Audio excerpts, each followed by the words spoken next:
সবাই আমাকে গাধা বলে, হাসে, তাচ্ছিল্য করে, কিন্তু কেউ কখনো জিজ্ঞেস করে না আমি কেমন আছি।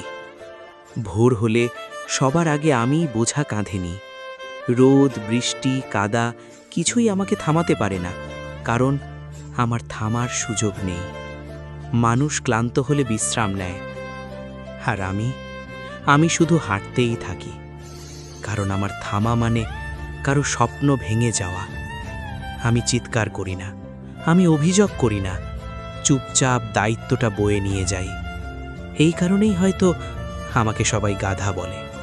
কিন্তু মনে রেখো বন্ধু, যারা সবচেয়ে বেশি বোঝা টানে তারাই সবচেয়ে শক্ত।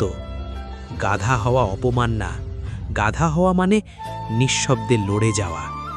বন্ধুরা, যদি এই নীরব লড়াইটা তোমার নিজের মনে হয়, তাহলে এখনই ভিডিওটা লাইক দাও আর এমন গল্পের জন্য চ্যানেলটা সাবস্ক্রাইব করে পাশে থাকো।